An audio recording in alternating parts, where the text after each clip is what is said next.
Welcome to Talks with Tracy, with certified hypnotherapist, life coach, and licensed mental health professional, Tracy Claremont. Tracy will share her healing journey and explore the many meaningful alternative healing methods in our world today that will support you in doing your own deepest emotional healing.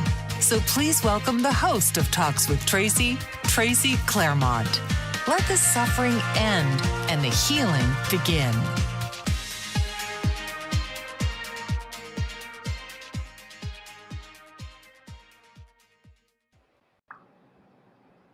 Hello and welcome to Talks with Tracy. I am your host, Tracy Claremont, coming to you live on the Bold Brave Television Network. Thank you all for joining me today.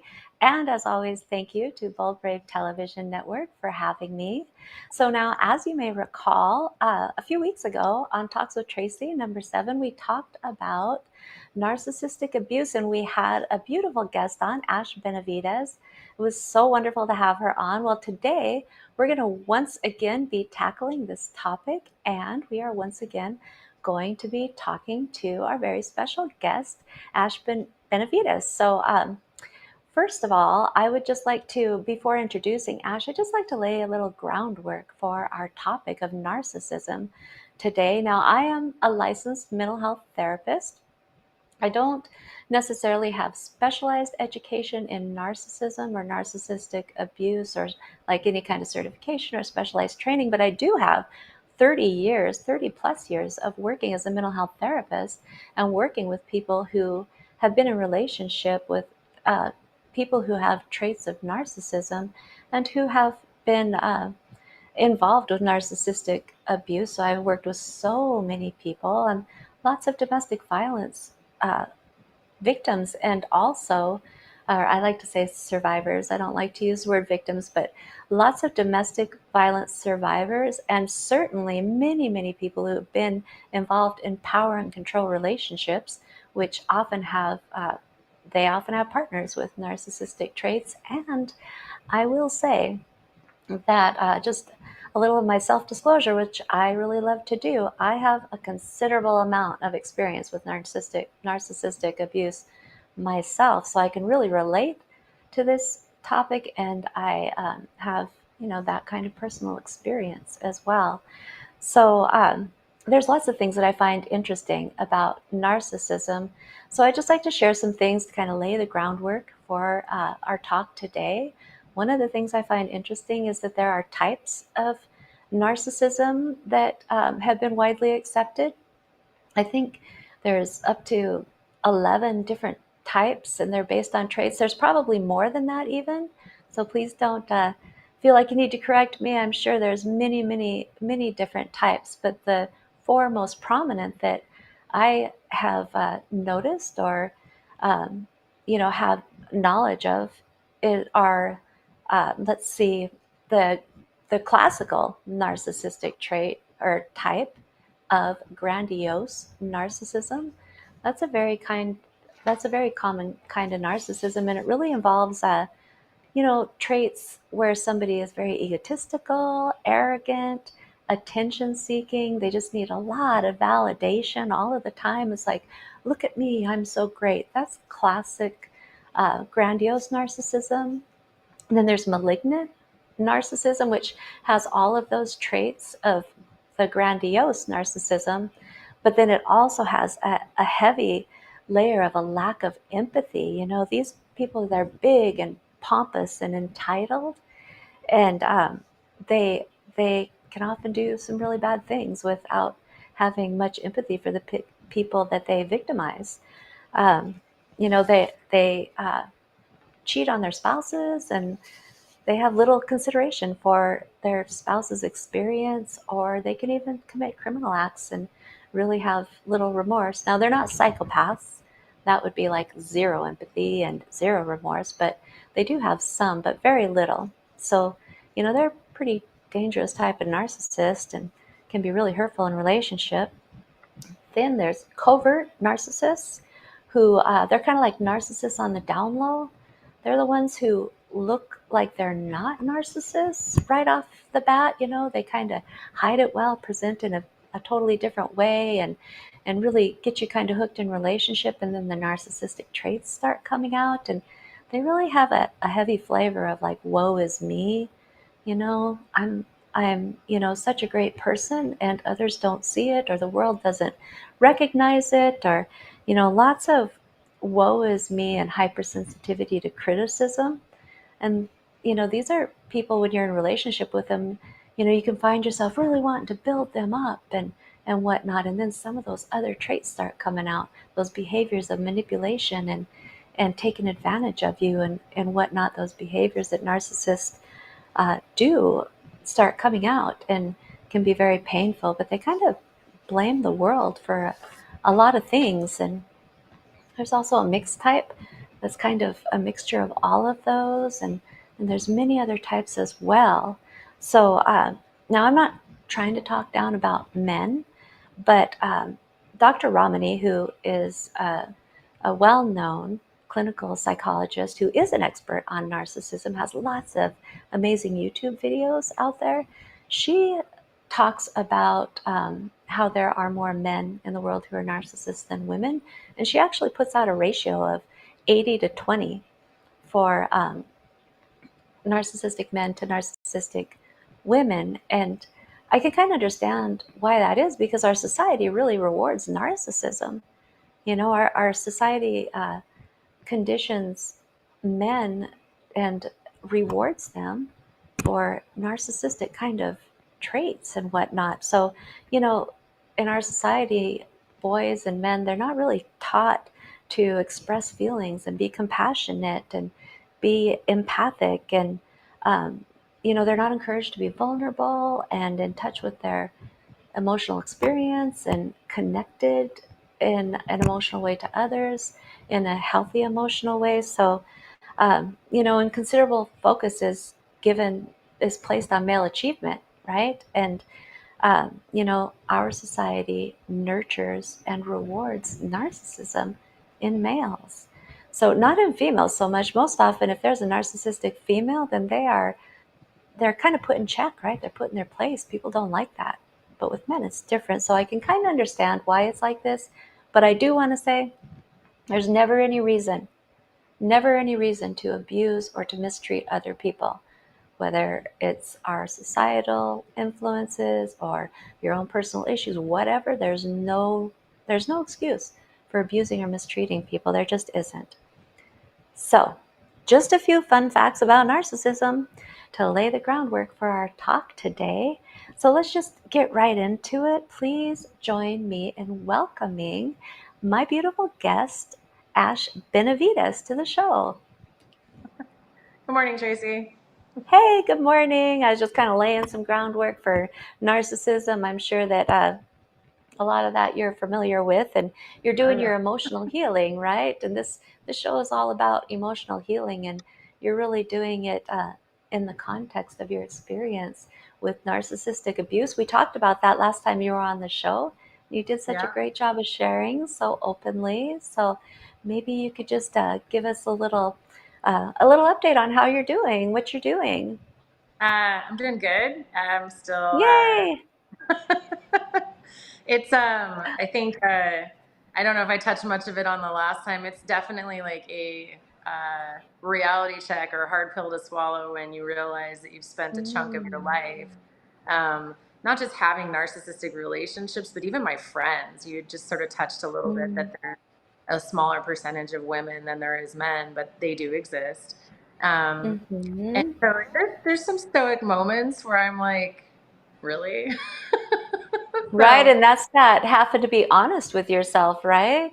yeah, That's a yeah, that's a big part of doing the inward deep dive into your emotional healing, is being very honest about your experiences and what's going on, maybe some of your choices, and how you've played a part in becoming involved in these circumstances, right? And I know yeah, that you and I have talked about how the universe has sent you so many wonderful opportunities for learning, right? We'll phrase it in the positive.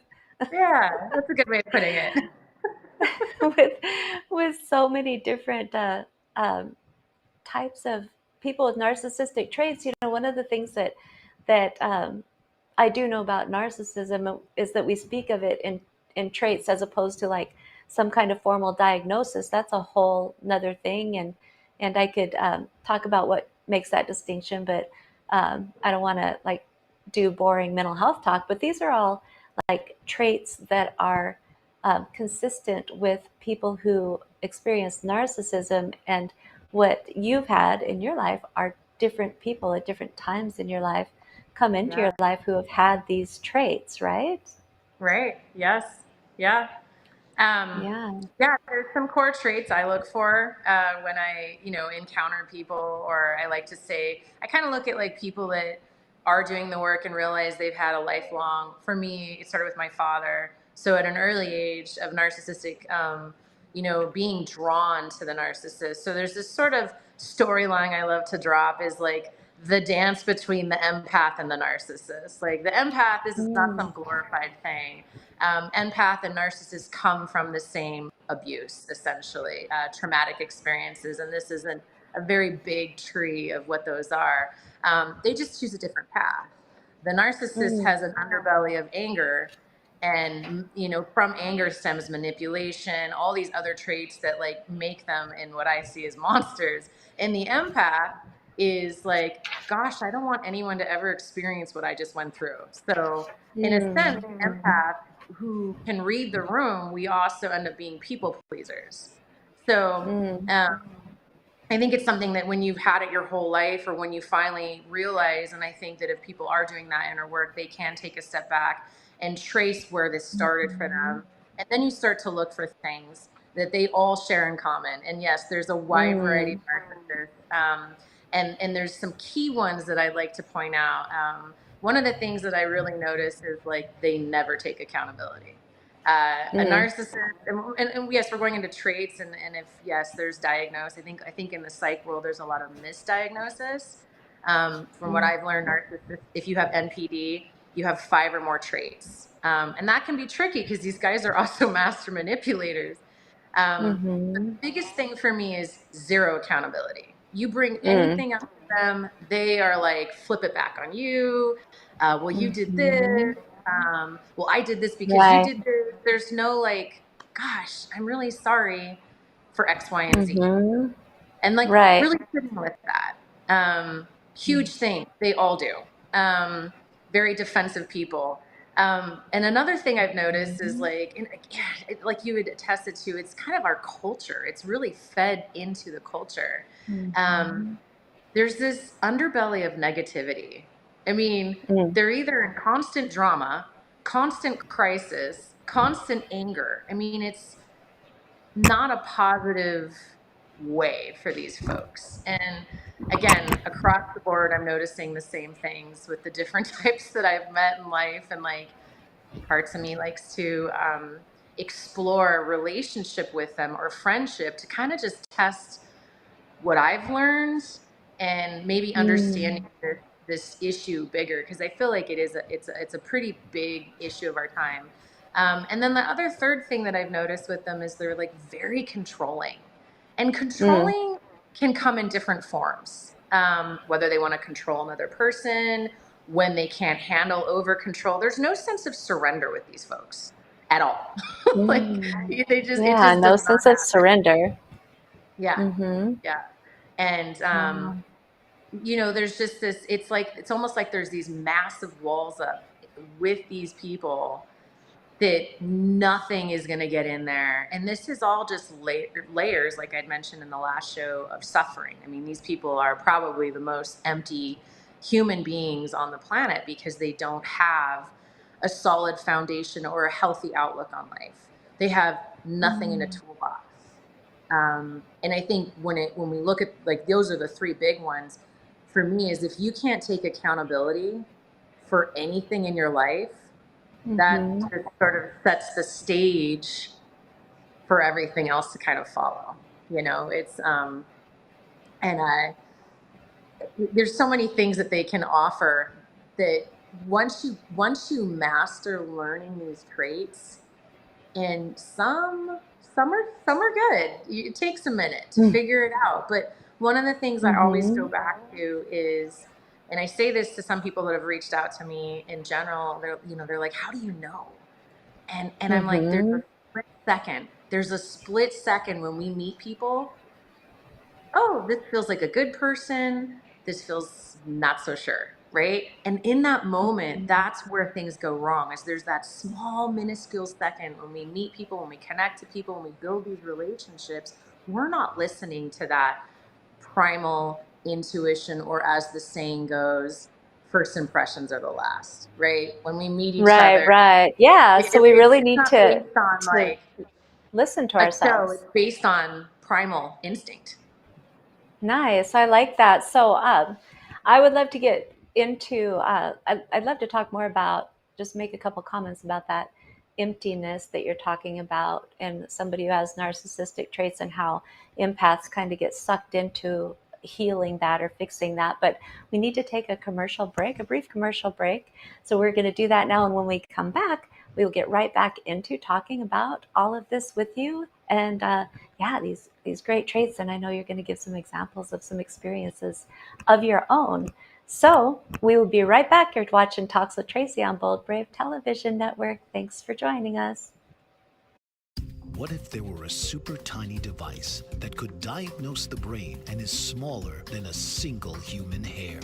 What if you could see inside the brain to help an epilepsy patient during surgery, or to help the fight against Parkinson's disease?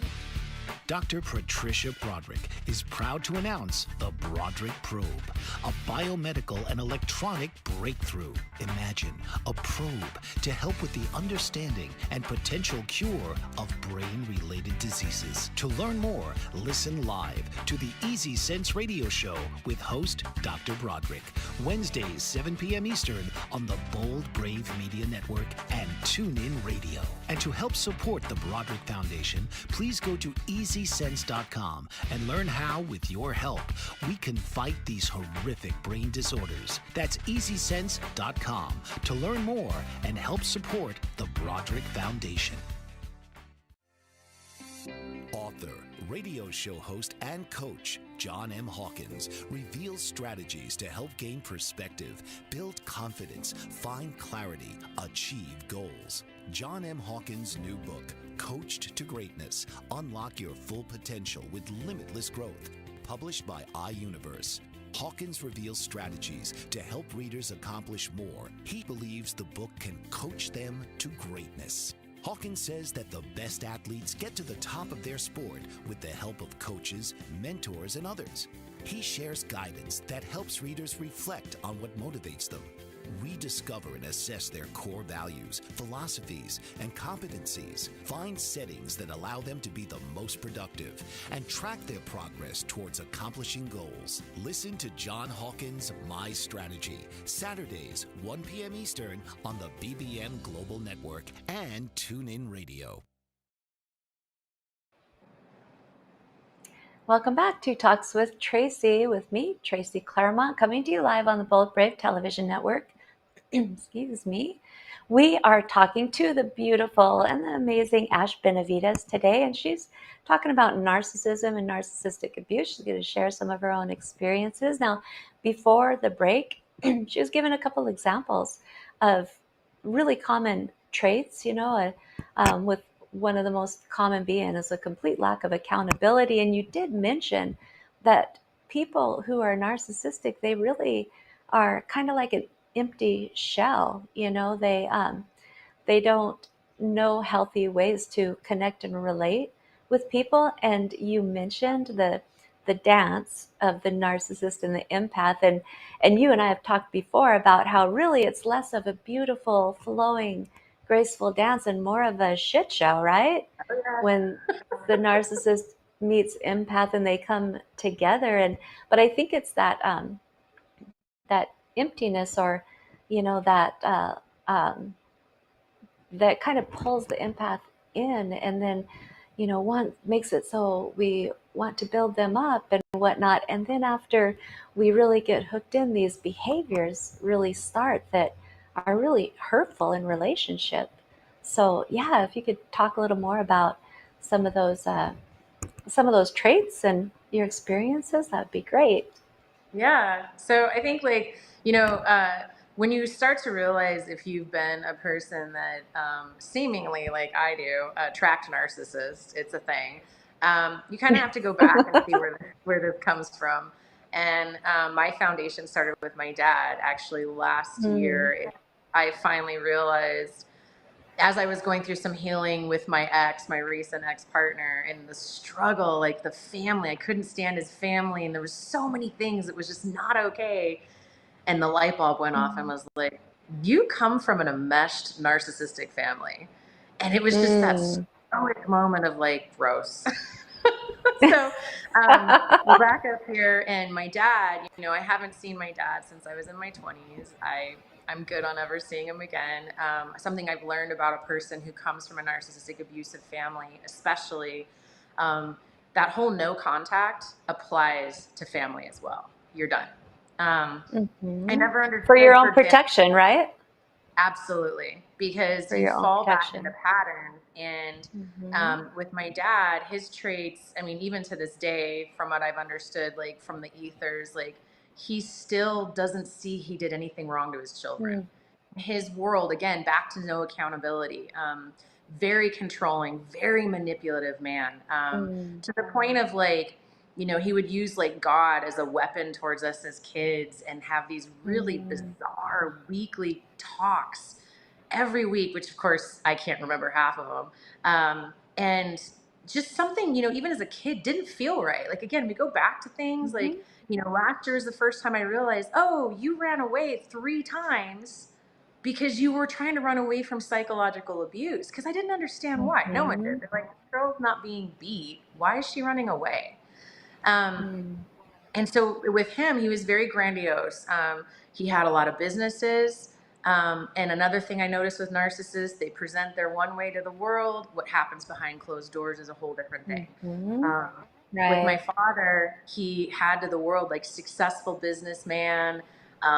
He was very social, had all these friends. And then behind closed doors, it was like living with a monster. Not that I lived with him Mm. very long, but he was, he was an interesting character. And I think what ends up happening too is like in his case and all narcissists' case, it all ends up coming back on them. Like that's the one thing that I've learned, because sometimes I have a mouth, I want to get mad at them, I want to call them out, but that whole karmic thing does come back. In the case of my Mm. dad, his world, his facade came back when he got nailed from embezzling and tax fraud and had to go to prison for a Oh. year. So like Mm. this big name, this sort of like successful person was doing sneaky stuff.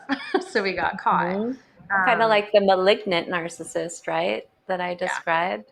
So now, yeah, when you're a child and you're being raised by a person who is a narcissist, uh, narcissists like people to serve them and kind of yeah, stay in line, right? Well, they like their children to do the same.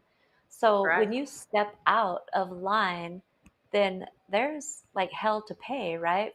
Yeah, For a spouse, certainly for children. And a lot of times it looks like, I mean, there's a lot of talk. Narcissists like to hear themselves talk a lot of the yeah, time, and they'll talk about, the defiance and all these traits in their children, and they'll like superficially try to get them help, but they're really saying, you know we are a perfect family, and look at this child must have some kind of mental illness because look at how they're right. behaving. All of that, is that some of your experience as well? Oh my gosh. I think I was shoved into therapy because I learned last year that I'm the black sheep. I was the kid that Mm. was like, something's wrong here. I was very mouthy. I did not listen to my dad's weird talks. Um, and I was put in, therapy as like by fourth grade. And it was used as a Mm. control tactic for me because I wasn't willing Mm-hmm. to be obedient to my dad's manipulation. Mm-hmm. And therefore Absolutely. there was something wrong with you. Yes. And in their world, you're Mm-hmm. either with them or you're against them. I mean, it's been like over Mm-hmm. 15 years. And, I tell people and they're like, wow, that's so crazy. You don't see your dad. I was like, you start to wonder when children don't have a relationship with their parent, what's Mm-hmm. really going on? Mm-hmm. And there's estrangement, there's all kinds of stuff. But I mean, the last time I saw my dad, I was 25 years of age and it was very Mm-hmm. short, brief. And you know, my whole life was just like rolling my eyes at this guy, like something's just not right. But when you are And that person that questions I've it, you also get in trouble. absolutely, and I've also noticed in these kind of relationships of narcissistic parents and their children, um, the children really they have a sense that they don't know their parent who is there in the home every day, but they don't really know them, and that's that lack of connection, right? Because people with narcissistic traits, they don't know how to genuinely connect with other people, so their children end up feeling like, yeah, I have a dad and he was There's no there, but relationship. I don't know him, you know, Yeah. and it is difficult to have relationships as adults in those circumstances. So tell me about let's get into some of the like romantic relationships as well that you've experienced. Well, is that Well, more in like the covert area or? yeah, so I had to look back in my life doing all the work and be like, please tell me I did not just date narcissists. Fun fact, I did not. I did have some normal people in there, but Oh, I that's think the great. one that was really the most damaging was my recent one, and he was covert. Mm. So charming, so handsome, really good with animals, and behind closed doors he's a monster, you know. And you know, and Mm. the other thing they do is like what I experienced was like they do this triangulation as well, and that covert way was like he was so sweet and affectionate, and then he was not, and then he was sweet and Mm. affectionate, and then I was getting confused and I was miserable. And in that, and then that same sense with that partner, which was such a profound one for me, he's also a mesh to his family. So it's the same Oh. dynamic I went through, but I made the decision to walk away. I was like, you know what, take all the Mhm. inheritance, whatever. I don't want it. I'm good. And in this situation, he went back to it. Um, Mm. which is easy for children from enmeshed narcissistic families. And enmeshment is a whole nother topic. But when you are enmeshed to, and enmeshment can happen in friendships, but when you're in a meshed relationship with like your family, they call all the shots for you. That was Oh. actually my life for a while. You know, like you can do this, you can't do that. You can date this person, you cannot date that person. You must wear clothes like Mm. this. So my last relationship being with a covert narcissist, enmeshed to his mom, was probably the ultimate nightmare. I wouldn't wish it on anybody. So Mm. like, Oh, and I wow. really, I really loved this person. And then I had to realize, no, that's not love. That's patterns of addiction to things that you were shown as a child. Mm. And you wanted to be that person for him when he was like, complaining about his family or ex Exactly. relationships. Woe I is was like, me, right? oh, yeah, well, it'll work with us and I'll Yes. take care of you. It was like, no, that's not how it works. And covert is really dangerous because they are so sweet and like super handsome guy. Like I said, like that guy could charm anyone in the room. And again, behind closed doors was this whole nother person that no one believed me. They're like, he's a great guy. And I'm just Mm-hmm. like, Mm-hmm. no, there's things going on. And then you feel confused, right? Because Yeah. your partner is being made into this sort of like, you know, he's a good person, maybe it's you, which stems into Mm-hmm. like non-narcissistic people patterns, which was my patterns of people. It was constant people pleasing, constantly praising him, constantly like I was like a servant. It was embarrassing. Like everything I did was like, well, not just for him, but for my other narc exes. I was like, oh, you just you fell prey to that really quick. You just were like, give, give, give, give, give, and I had no idea what giving back was like, which is Mm-hmm. really scary. Because if you have patterns of constantly people pleasing and giving, and you have no Mm-hmm. understanding of what reciprocation is like, that's the danger of repeating yourself over and over and over again with someone, whether they're the different types of Absolutely. narcissists. And covert was great because he was able, like they're like the masters at manipulation. Them and some other ones, they're just really smooth, and you can't see what's hitting you until you learn to master picking up the cues, which I feel like you can. People can start to learn like, nope, I'm dodging this person. I can feel it right off the bat.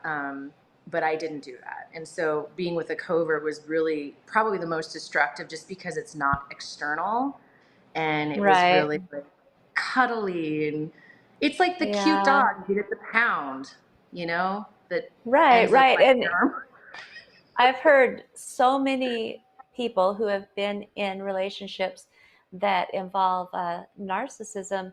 I hear the non-narcissistic partner saying, "I just want, I just want to get back to the person he Yep. was in the beginning, and I know it's in there. It just, I really want to get back to that person." And the harsh reality is that that person in the beginning was disingenuous. That wasn't the real person, so they never get back to that. It's almost like chasing a high in addiction, right? You never get back to that. So again, it's already time to take a commercial break. So we're going to do that, and I want to hear more about this stuff you learned in relationship, and I'd like to hear a little more about how it was behind closed doors, right? Like Yeah. what that experience was like. So please join us for that. We will be right back with my beautiful guest, Ash Benavides. We're going to take a brief commercial break. You're watching Talks with Tracy on Bold Brave Television. We'll see you in a couple of minutes. Did you know that your beliefs create your entire reality, but it's the subconscious beliefs that do most of the creating?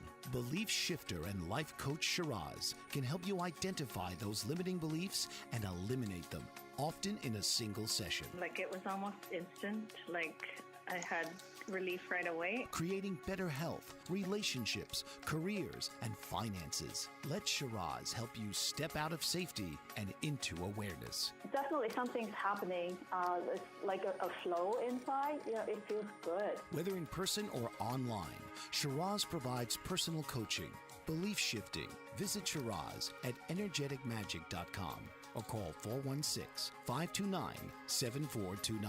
Energetic Magic on the BBM Global Network, Tuesdays at 7 p.m. Eastern. Find your greater happiness. Be well. Be aware. Be magical.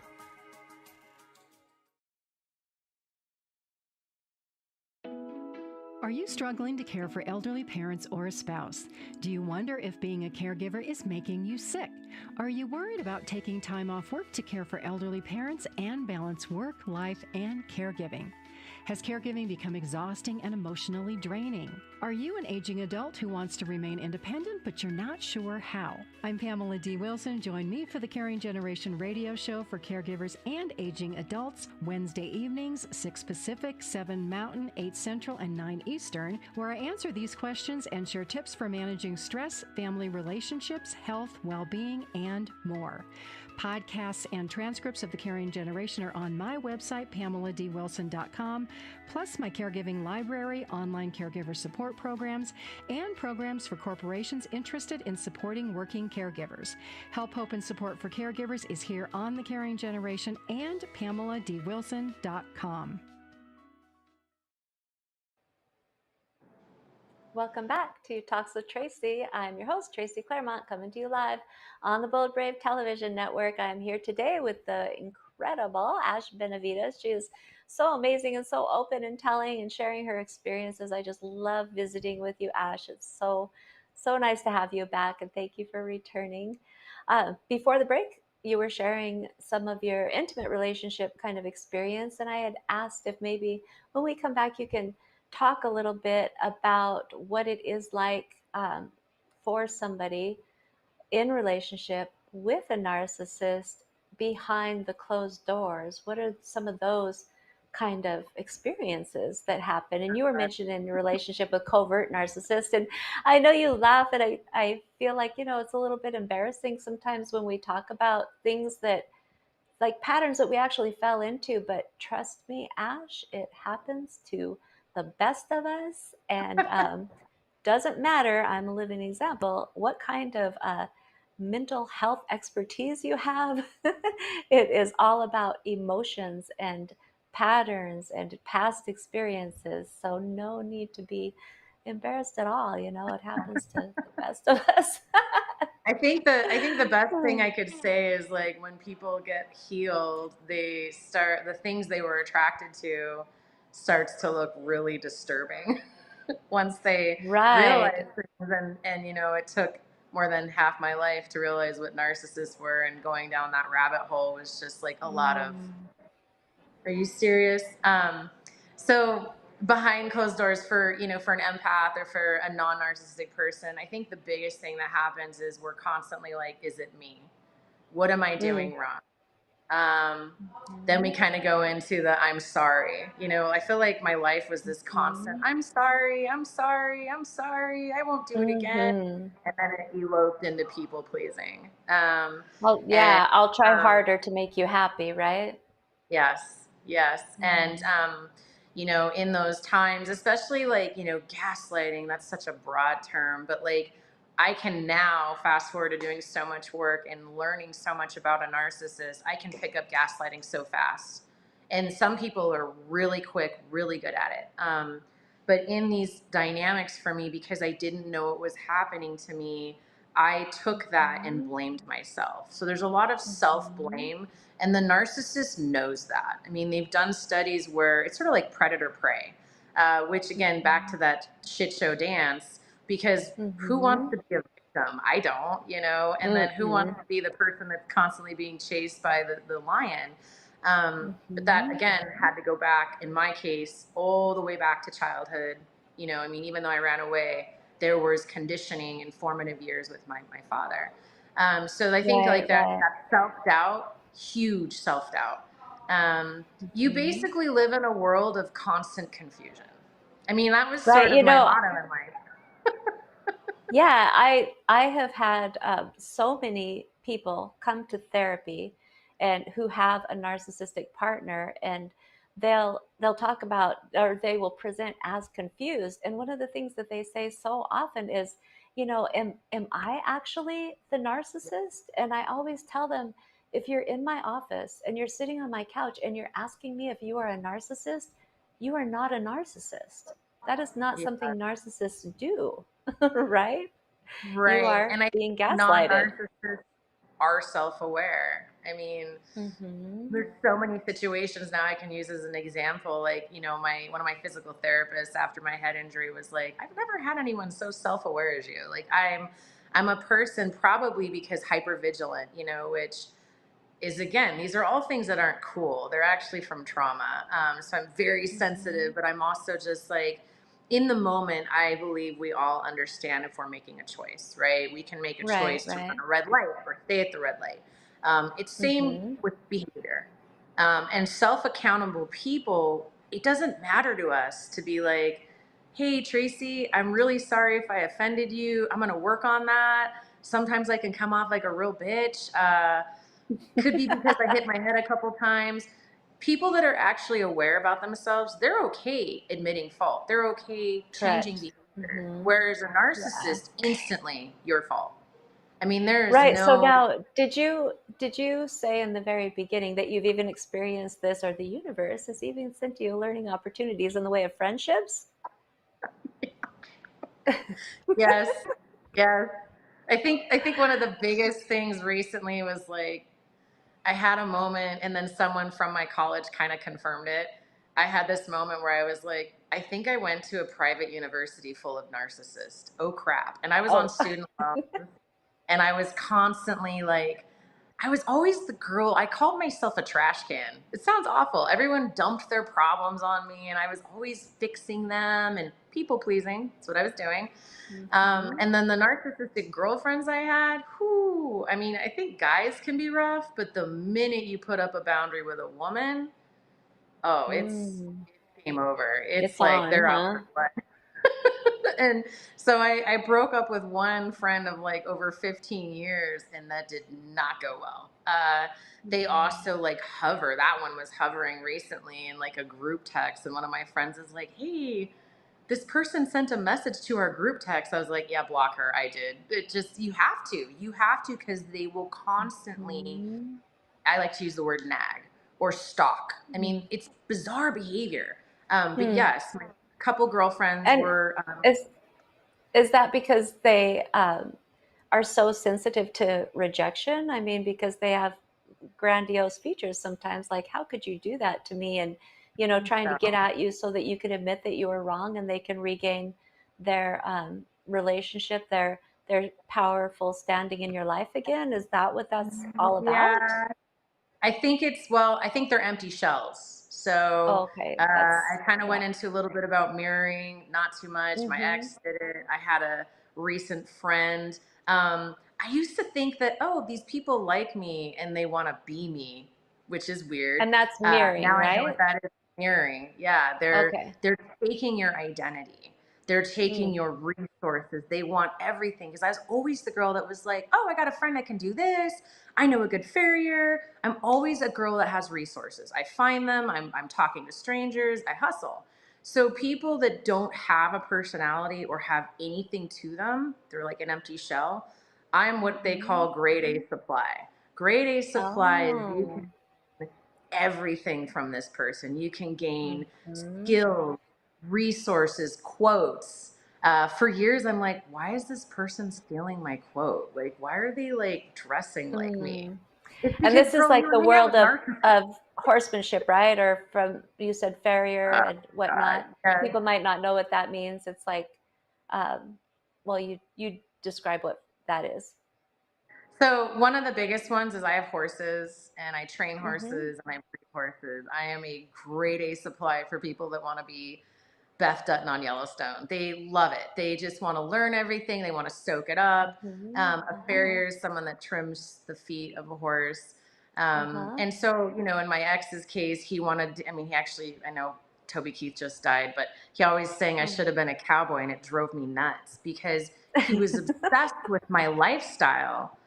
He couldn't handle it. I'm like, you guys, this isn't easy Uh, work. that was like his subconscious mind coming out when he was singing that Yeah. song. And then and I had a recent potential friend. I call these recent things exams because I'm Right. I'm seeing what I've learned and how can I be constructive in putting up boundaries. I do it in a very eloquent way. I do it really politely.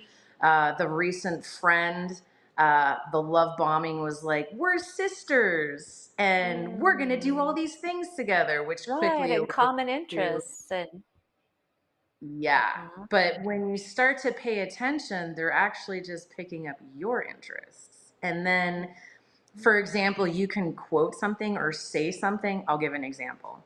I always say that the hardest horse, the most challenging horse will make you grow the most.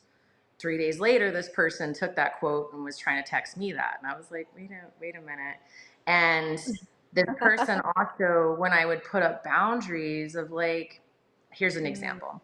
Hey, I bartend at night. It's really intense when you come at me in the morning at 8 o'clock and it's not an emergency, like, because my world is be mindful. We all have that ability to be mindful. Most don't choose to do it. And instead of saying like, gosh, I'm really sorry, like I totally forgot, it was instant, well, I've been up too. And I have stuff to do. So it was instant dismissing my emotions and deflecting it. And I was Mm. like, wow, you're kind of dismissing my concerns right now. And it just kept Mm-hmm. on. It was a defense mechanism. And what happens when a narcissist does that, they want you, what I used to do is go into this like, okay, I'm sorry, like, Right. whatever. And then they dangle carrots, or like my mom calls it bait, and sees if Mm. you will bite the bait again, which terminology is breadcrumbing. They'll love bomb you again. And it's like Mhm. little tiny things. Like in the case of this Mm. recent, not going to be my friend, can't stand this person. We had a negative 22-degree day. I live in an Airstream. I love living in an Airstream. I have a wood stove. Mhm. And it was very much like, because things didn't go her way when I brought up the concern of being woken up, it was instant, we Mhm. can't live together. Okay, Oh, fair. wow. And so that went into, well, you need to move at the end of whatever month. What that is you're not going to be my supply, you're out of here. That's how they work. If Mhm. you don't feed their ego and you're not constantly feeding their ego, praising them, holding their hand, whatever, you're gone. Mhm. And so Well, what and that's happened the was, classic discard, right? yes, it's a That's repeat the power cycle. and control. That's the power and Yeah. control move, discarding you, you Yep. know? Yep. Hmm. And we had that cold snap, and I have not seen this person. We live on the same property. And it was very much like, I still love you. Here's the bait. I love Mm-hmm. you. It's going to be cold tonight. Bring your animals in. And even though we can't live together. And a person who's not doing the work would take that bait. Oh, we're going to be friends again. We're going to fix it. I can stay here. I didn't take the bait. I was like, in a very sweet, constructive way, I'd rather freeze to death in my camper. I'm good. Thank you. I hope you have a wonderful night.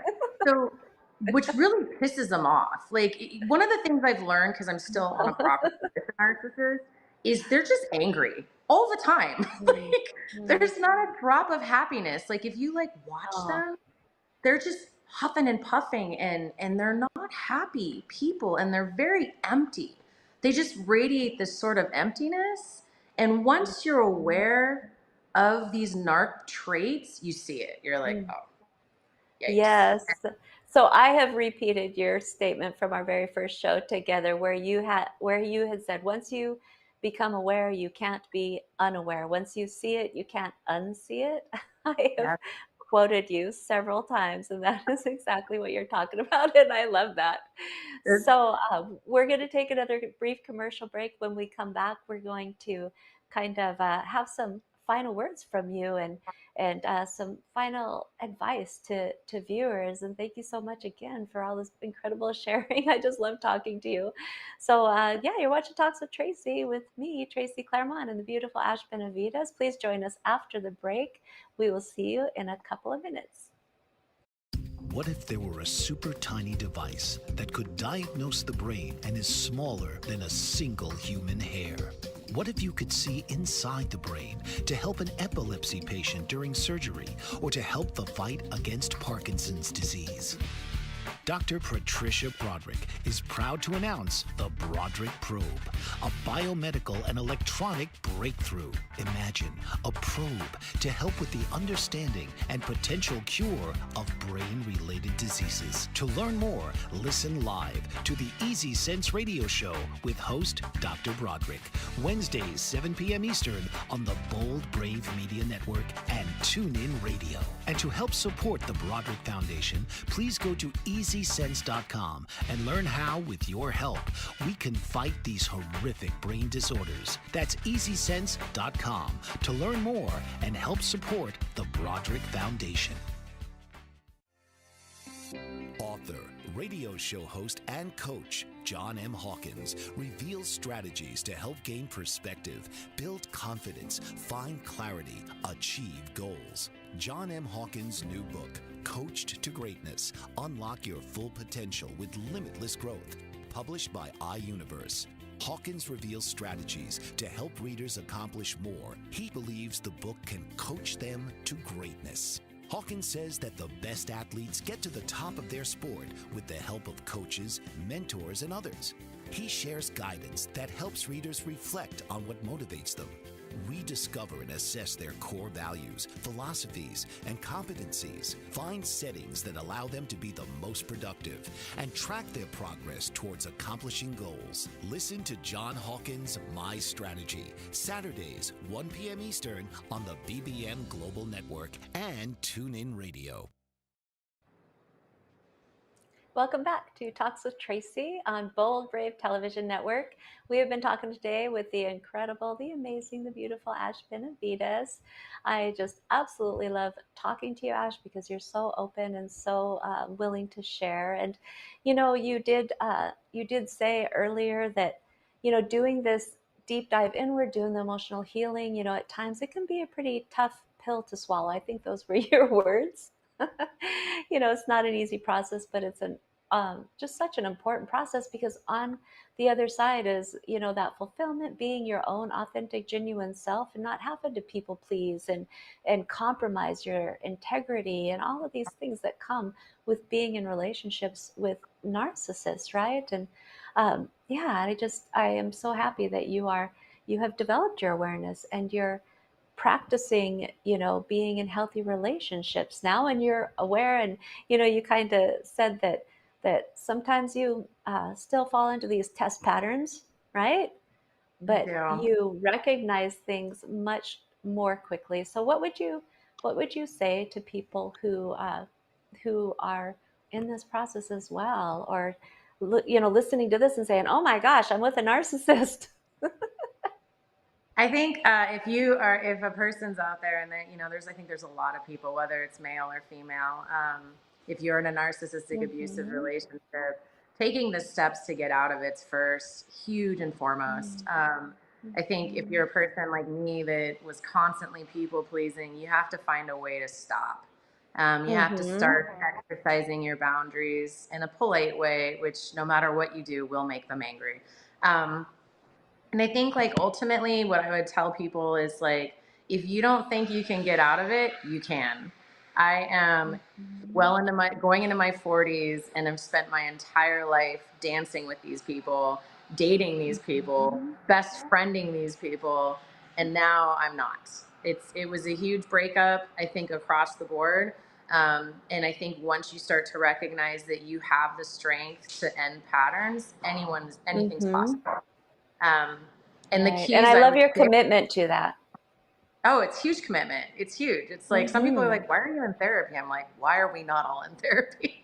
And um, it's that kind of encouragement. I think a lot of people don't want to get out of it, especially if they're married, especially if there's children. But one of the things I'd like to encourage is like, if this is your one life, live it to the fullest, because you might not have a Beautiful. second chance. And Yeah. go with your gut. If you know something's wrong, listen to that, because that is, every time I evaluate my past, I'm like, but you knew. Your intuition was like, this person's crazy, this person's off, like somewhere inside it's not healthy. And Again, and when you find yourself saying, why am I doing this? That's a good indicator. Yeah. And then, getting help, finding a therapist. If you're in domestic violence, reaching out to a violence shelter, people are out there to help you. And once you start being open to doing that change, yeah, it's a hard pill to swallow. I mean, I've spent more than 80% of my relationships were with narcissists. And I'm like, Right. that's a lot. So it's like, Yeah, you're happier as you cut those cords. You might be alone in some absolutely. cases, It's but freedom, right? freedom. It's It is freedom. freedom. Yeah, and we all deserve to be free, live in a free way in our lifetime, and that leads to joy and fulfillment and peace. Yeah. Yeah. Yeah. And So just again, how would people get a hold of you? I know that you are you know wanting to be a resource for people or support for people who are experiencing these things. So maybe do a little life coaching with people. You would yeah, be a great life coach for people with who experience narcissism in their lifetime. How might people get a hold of you? I have an email. All I right, haven't well, done let us anything know. website yet, but I have been considering doing life coaching, especially around narcissistic abuse, and helping Uh-huh. people like be able to look at their own, again, because one of the things I've learned is these people are also damaged. So I'm not going to blame them. They come from a lot of suffering, and what can I do to change myself? My email is built for wild, so BUILTFORWILD @gmail.com. That's based on, because I love being in wilderness, and you Uh-huh. can get a hold of me there, and we can go from there. But I'm happy to help anyone that's been Nice. through this or needing support. Yes, Ash Benavides, non-licensed therapist, right? Because my experience makes me a professional. Absolutely. You are an expert. So thank you, Ash, for being here with us today. I've had Thank an you, Tracy. amazing time talking with you, and I can't wait to have you back on to just talk more about this super important topic. I'm sure so many people will relate to you. So thank you for being here, and Thank you I'll see for you having next me. time, right? Yeah. Yeah. All right. So just a quick reminder, a healthy relationship allows for exchange, and you can be open and vulnerable, and healthy relationships involve rupture and repair with meaningful repair, genuine repair, and just to know that that's what a healthy relationship looks like, and that's a goal for all of us, to be in healthy, genuine, kind, loving, respectful relationships. So I'll just put a little pitch out there for healthy relationships. All right, so thank you for joining me today. Next week, I'm going to have another return guest on. The beautiful Lisa Adams, psychic medium, is going to come on and talk to us about relationships and the most commonly asked questions that she gets as a psychic medium about relationships. So she will be joining us next week. Please join us for that. This has been Talks with Tracy with me, Tracy Claremont, coming to you live on Bold Brave Television Network. Thanks for watching, and I'll see you next week. This has been Talks with Tracy. Join us each week as Tracy and her guests will come together and realize that underneath it all, we are all the same and never alone. So join us each week and let Talks with Tracy be your safe place to land in your healing journey. Right here, Thursdays, 11